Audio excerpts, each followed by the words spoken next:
Hey guys, happy Tuesday. We got to kick in the balls Monday night. A little bit of a rough day. As you guys know, we had a 5-unit bet and we had a late breaking injury. Brandon Ingram, late scratch for the Pelicans on us. That hurt. You'd think that helped our total, which we already crushed the number by 10 points. No, didn't get that either. So rough Monday night, but hey, big close to October coming today on the month of October across NBA, NFL, MLB, college football, up over 47 units. So I don't think this Tuesday small car is going to be too disastrous or we lose 47 units, Sean, and end up in the negative. But hopefully we bounce back from yesterday's rough start to the week. No, we got three bets so far, 2 units each. We're going to give them all to you guys to try to repent from yesterday's disaster. But I want to let you guys know this. We beat a total by 10 points. It's like it's unheard of. We laid Toronto Raptors. Now you guys catch the podcast later in the day, but our members got the Toronto bet sent out to them on Sunday. For Monday, we laid 7. That game closed 10. The value, again, we're all about value here. So just that line moving from 7 to 10, if you wanted to buy it back, you could have bought it back at plus money and solidified a profit. So anyway, lay 7, go to 10. Pelicans, as Ben said, bad break. That late breaking info, that's info nobody had. Never listed questionable just before tip-off, said he's out. That line had gone as high as 5. So just understand this. The game closes without Brandon Ingram, and it closes 2.5 or 3, depending on your book. So saying give Brandon Ingram the 2.5 points or 3 points that he's worth, especially in this spot, because right now Pelicans are so shorthanded with guys like Marshall Murphy on Alvarado that are out. So he's worth more like 3 points. So the game should have closed 5.5, 6. That's what made it a 5-unit bet for us. We bury the line on every game. Again, to date, the NBA season, I don't know, Ben does all the calculations. However many bets we've made, one line has gone against us. Again, that was because of injury. That was Portland against the Magic. We took 3.5 the day prior. Anthony Simmons then does not play, gets put on the IR, and that game closes 4. So Anthony Simon's out, and the game closes just a 0.5 point worse than what we took. Again, this is what we do, and this is all any sharp handicapper can tell you that he can do. Anybody that tells you they're going to beat this and guarantee this and they crush this, they can't guarantee that when they get out of bed, their feet are going to hit the fucking floor in the morning. What I can guarantee is I'm going to punish the NBA line, especially DraftKings. Let me just catch this info because this is another game moving that we sent out Sunday. Again, sent out Sunday bets for next Sunday's football. Sunday bets for next Saturday's college football. And then, as we said, sending out bets Sunday for yesterday's NBA. So just beat the line every single day. And we're going to give you our games again today. Like I said, to try to get back. The guys that are in my chat, hope you're listening here. And for you guys that aren't, that are thinking about becoming a member, I'm not here to capture your money. This is no money grip. I got more money than I could ever spend in a lifetime. This is to make you guys sharper bettors. I told my guys, because I got a bunch of crybaby bitches, you beat the line by 10 points in certain games. An NBA side, a 3-point beat on the number without an injury to the against the team that line moved. It's unheard of. So you guys that are squares, don't be members, man. Go somewhere else and lay 2-1 and 240. And I died laughing when I saw that the Pig Vault. We made fun of them yesterday that they would have the Lions money line parlay with the Celtics, and it actually was the Lions and something else was their money line parlay. So if you want to pay for betting the biggest favorites on the board every day on the money line, go somewhere else. If you want to stay with the sharpest line maker in the entire world, bar none, then this is where you belong. How to beat the bookie. But again, like I said, I gave all my guys, all our members, an opportunity tomorrow to call, text B, and she'll let you out of your contract. I don't want any unhappy customers. So we had one square take us up on the offer. We'll send him his refund. Beat it. Don't come back. For the rest of you guys, if you want to beat the NBA line every day, and we got another 6 months to do this, this is where you want to be. Again, you want to just bet the biggest money line favorites and parlays. A lot of spots for you to go. Already beat the line in the 2 games we're going to give you today. Already beat our total that's actually moving as we speak for Sunday. And this is what we do. So you can either bet with an edge or you can bet like a square. Choice is yours. Yeah, guys. And I know, I think someone commented on the Instagram, what are you going to talk about the 5-unit bet you lost? Obviously, we already addressed it, but I feel like a lot of people, when they see 5-unit bet, that's the biggest bet we have, 1 through 5 unit, 5% of bankroll. They think all in max bet, and they bet the whole bankroll, everything else. And some guys, obviously get in trouble doing that. Don't do that. It's 5% of your bankroll. That's we're going to lose more 5-unit bets as the season go on. Will we hit them at a higher percentage than the other bets? Yes, because John has a bigger edge, but those losses will come. Just because it's a 5-unit bet does not mean it's a guarantee. And yes, we will lose more of those as the season goes on. And look, anything can happen before the game time. We had the Brandon Ingram info, but also sitting out, we thought Golden State would rest some players, and it wound up Kuminga and Klay Thompson sitting out for Golden State. Was enough. Look, put it on the preview. It would never have been a 5-unit bet, but I still thought there was still an edge there. Look, let me just say this. Whether Ingram would have played, whoever would have played, Steph had one of those nights that it didn't matter. Yeah, Steph was in his zone. He was shooting the ball from the logo. Whatever he threw up was going in. Did I expect the 36-year-old Steph now? Yeah, 36. To have that night on a back-to-back? No, I didn't. To be honest, didn't even know if he'd play. Thought he'd be limited. We go off what the past performances 35. Have been. Well, excuse me, Ben. 35. Just 35-year-old Steph Curry. But so Golden State seems to have turned it around. Couldn't win for anything on the road last year. Now all 3 wins on the road, and with all 3 covers. And again, like I said, Steph just on fire. Can anything happen? Of course, anything. Zion could have went on the court.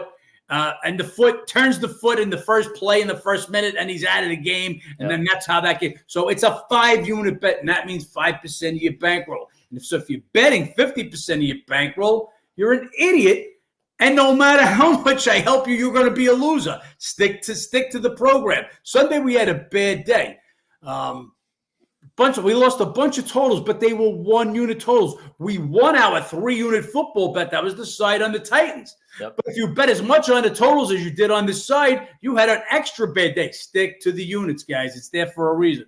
Absolutely is. And NFL Week 8 came out profitable, 1.4 units. That means 8 straight winning weeks in the NFL. You have to have a losing week in the NFL. And, the only rough sport, and it's just been a few days, is the NBA. 6 units get back today. And I'm not – look, just like baseball. We started baseball a little slow. It was a winning season.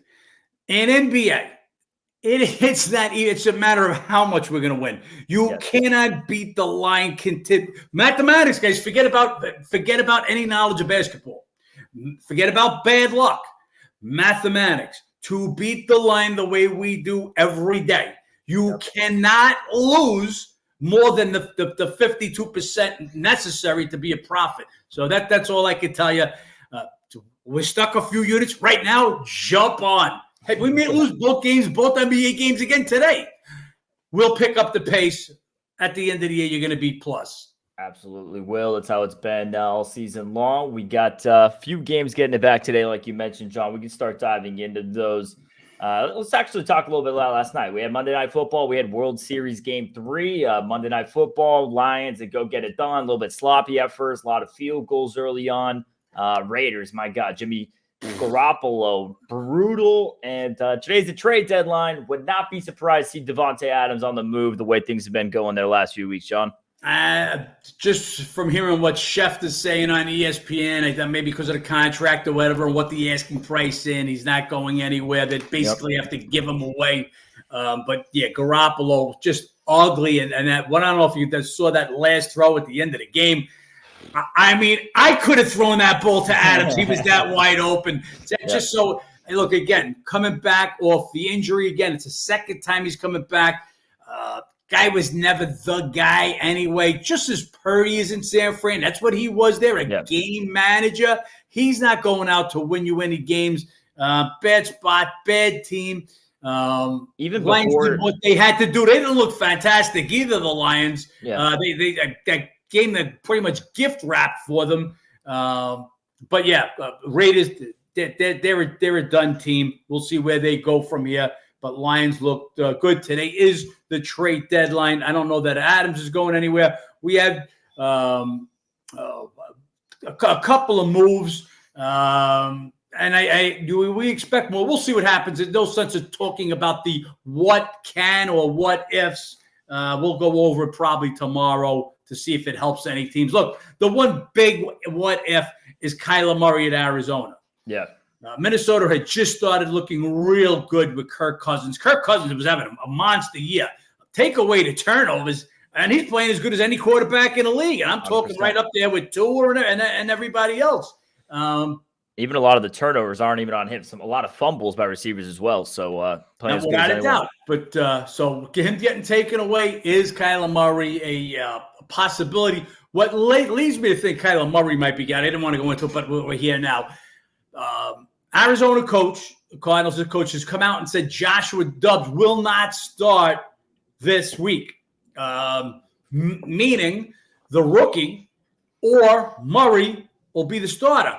But he didn't say Murray. He just said Dobbs will not start. That's just telling me there's talk that there's possibility Murray gets moved. A lot of places, look around the league. Got a lot of backup quarterbacks playing right now.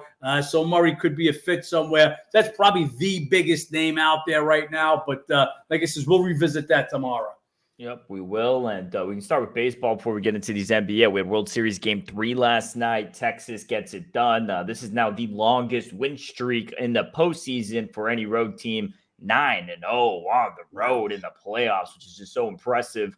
More impressive from a team that went 40-41 on the regular season on the road. Only one of two teams to be in the playoffs with a negative road record, the Twins being the other one. Yeah, there was that stretch there, and back into July, August, where they started to lose that first place in the West, and they went. I think it was a 3-17 stretch on the road. They went on a really bad road stretch at one point in the back end there of the season. But they get it done again last night. We got an interesting pitching matchup today. I mean, bullpen games, John. Bullpen games. Bold move by the head coaches, both answering with one another. Obviously, last night Scherzer had some issues. That Texas bullpen had to carry some weight last night. And Arizona is supposed to be Gallen's turn of the rotation, maybe giving him an extra day. Hasn't been looking the best.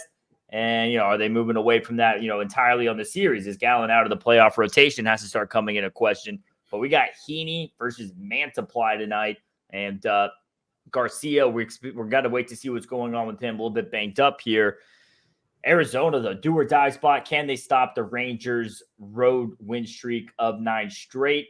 I think Andrew Heaney and the opener, bullpen-wise, both these teams, a lot of bullpen issues throughout the season. They kind of got better, obviously, heading to the playoffs and needed to. But I still give that bullpen edge to Arizona in this one. Well, you have to. Scherzer leaves after 3 innings, so the Texas bullpen had to pick up 6 innings yesterday. So Gray, who was going to go today, got 3 of those innings. So put Arizona in a little bit of a better spot. But the big news here is Garcia. 8 home runs, 22 RBIs, batting .323 in the postseason. Hottest hitter in the world right now. And I don't think he's playing. Look, Beatty had to be hurting to come out of a World Series game. If he plays, just understand, this is a side issue. So I don't know if I can demonstrate this here, but everything is that torque hitting. So if you got a problem, you ain't going to talk like that. And it's just if he plays, I expect him to not be a factor. And again, this guy, 8 homers, 22 RBIs, .323, hottest hitter in the world. Yeah, Corey Seager there to pick up the slack. He did he knocked out that 2-run homer last night. His 2nd of the series, 5th of the postseason. He's a monster. And does it both sides. makes that play on the double play, starts the double play. But missing Garcia is going to be huge. Give a little bit of an edge to Arizona with the bullpen situation, just because Scherzer only got to the third inning. Fat went a little deeper yesterday. Must game for Arizona. Arizona has showed the resolve down, backed up against the wall, go to Philly, win game 6, win game 7. Look, Texas has definitely got the bats. You take Garcia out, evens things up a little bit. We laid minus 105. This is a 2-unit bet with the Diamondbacks today. Yeah, the thing with Garcia, I mean, obviously just on paper affects the lineup big time as far as, when you're game planning, pitching against this team. That's one big bat you don't have to pitch around. You don't have to worry about if there's guys on base.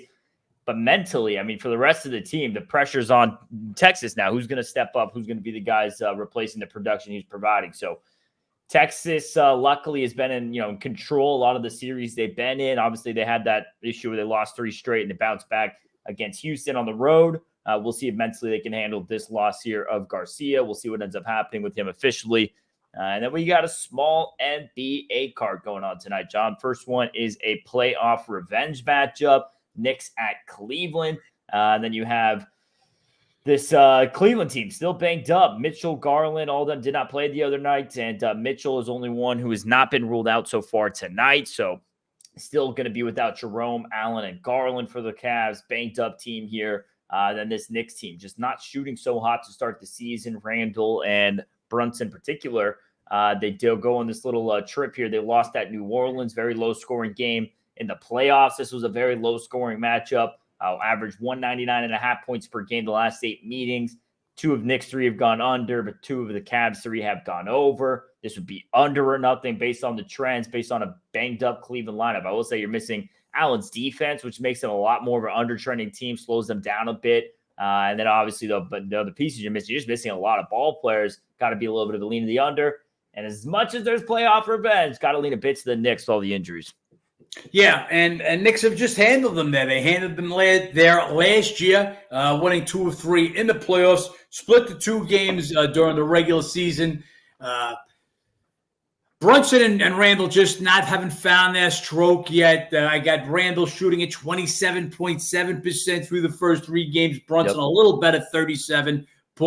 That's not going to get it done over the long haul. Not at all. They even with that said, they played Celtics tough in game 1, lose by 4, even had the lead in the fourth quarter in that one. Blew out Atlanta and then just had bad was a scheduling loss. I call them scheduling losses. They were back-to-back the next day after the Atlanta win, go to New Orleans, and New Orleans just shut them down. Again, Randall and Brunson could not throw the ball in the ocean.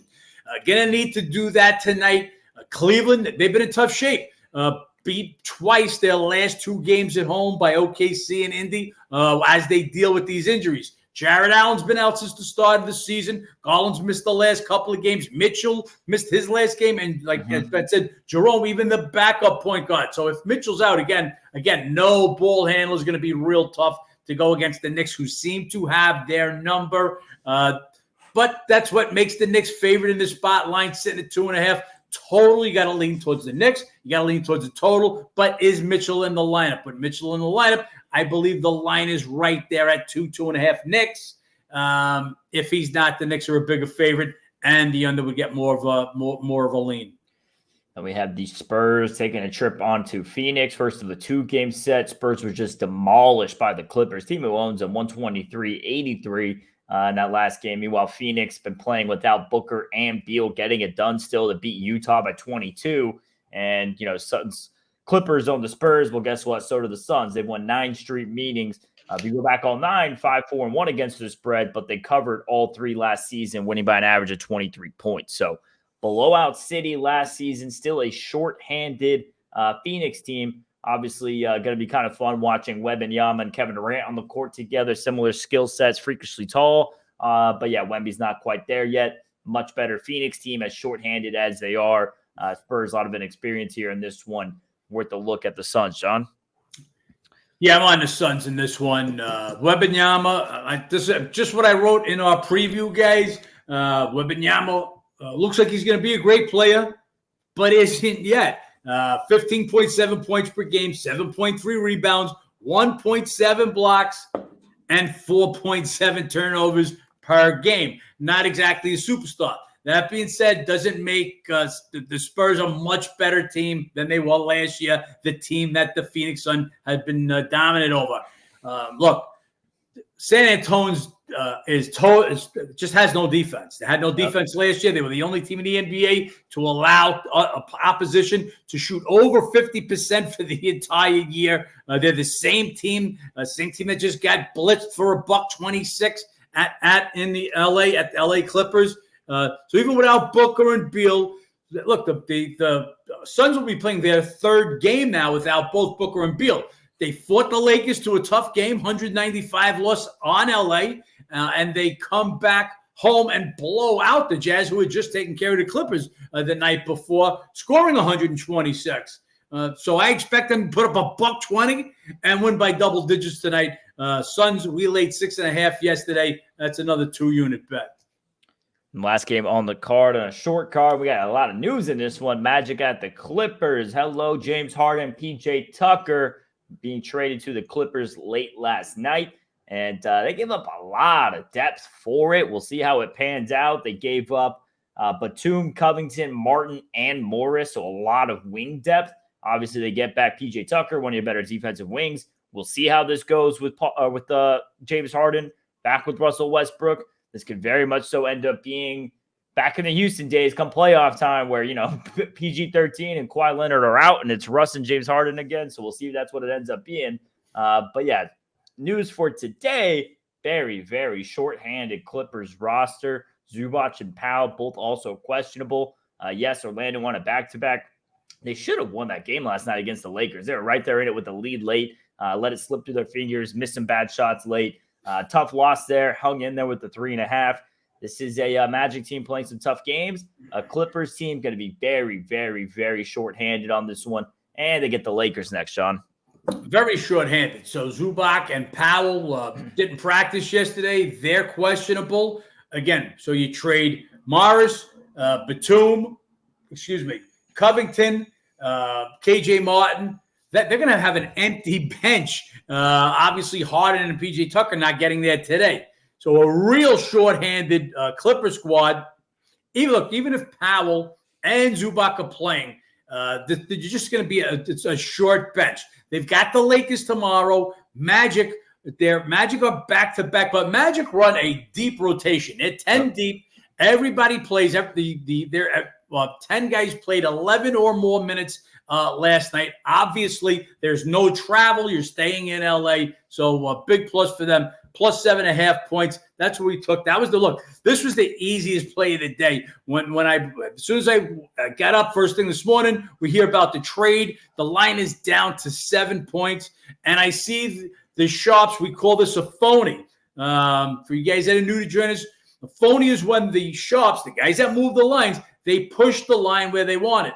So when I see guys laying 7 with the Clippers on the trade news, the injury news that the Clippers may be facing, there's no way. All they're doing is setting up to take it back, and that's just what they did. This game's sitting now at 6 or 6.5. We're on the Magic, plus 7.5, another 2-unit bet. Yeah, definitely a good spot there with the trade. Obviously, lineups affect a lot there. Could be a very interesting bet to look at halftime as well. Possibly live unders in this one. Magic on the back-to-back. And with the Clippers being very shorthanded, could see one of those high-scoring first halves, low-scoring second halves. So you guys want a live look at halftime. That's a short card today, John. A couple of NBA games. Talk a little bit about it with Harden as things go deeper with that trade. And I know Ben. I don't like it. I know because Ben liked the fit now at Westbrook. He felt that was good, and I can't blame him.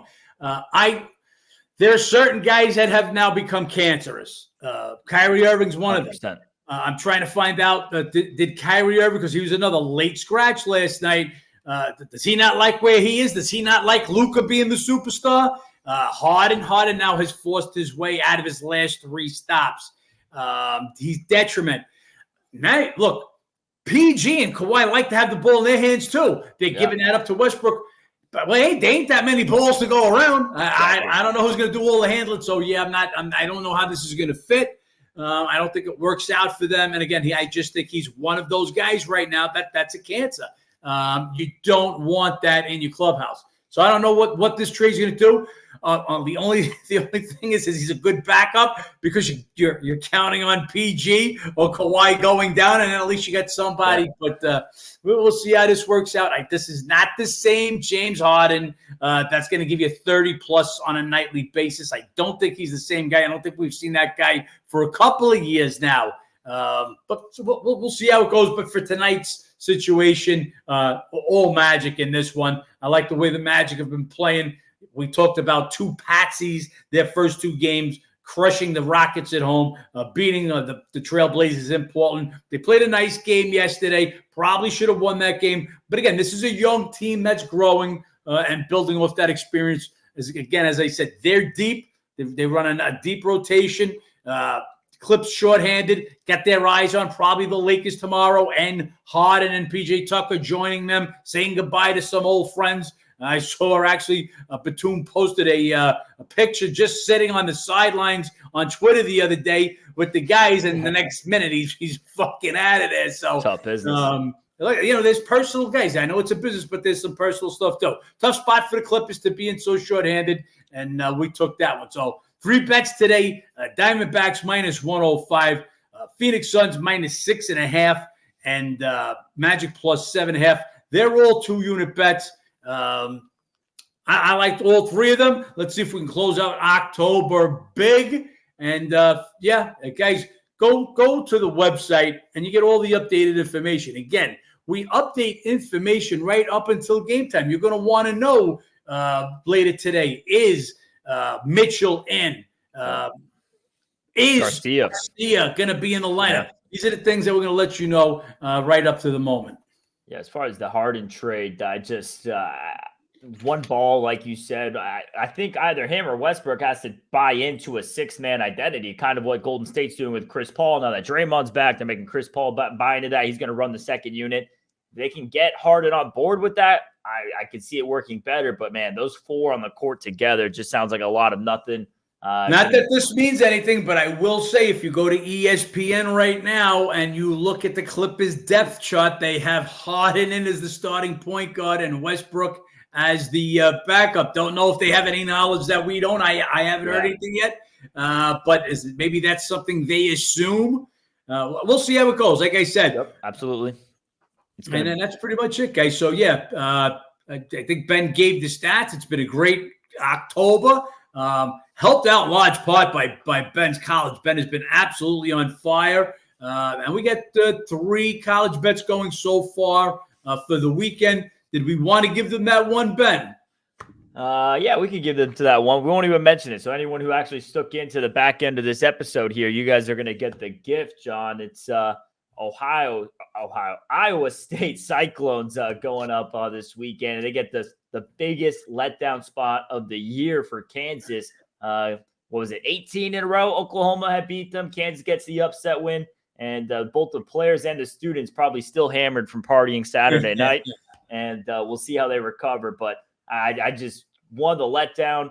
Iowa State owned them at home in the matchup prior to that. They beat them. Kansas beat them last year in Kansas. So you have a revenge angle from a team that used to own the matchup with Kansas in a massive letdown spot. Iowa State, one of the better rushing defenses in the Big 12, while Kansas, one of the better rushing offenses. They match up well with the team. Checks all the boxes, John. We sent that PK. And what's that thing up to now? 2.5 and 3s? Yeah. Again, this is when you're doing your work and you're preparing. So Sunday, while everybody's watching their football games, we're still working on the next week. Oh yeah. And as I've said, I'm relinquishing most of the college football duties to Ben, but I'm still making my lines and looking at games. So when I asked Ben any early looks, and I had 3 games circled, and Ben nailed 2 of the 3. And I'm like, yeah. And he said he loved Iowa State. I said, I really like it. Couldn't want a better spot. That's our 5-unit bet. We got another 3-unit bet, and then just a 1-unit bet on another game. But if you want those, got to become a member. But that's the gift, right, for the guys that stayed late. Iowa State. We laid pick on Sunday. That game's sitting at 2.5 and even minus 120. I'd be surprised if that game isn't 3. Great spot for Iowa State to get past Kansas after last year and after Kansas's win last week.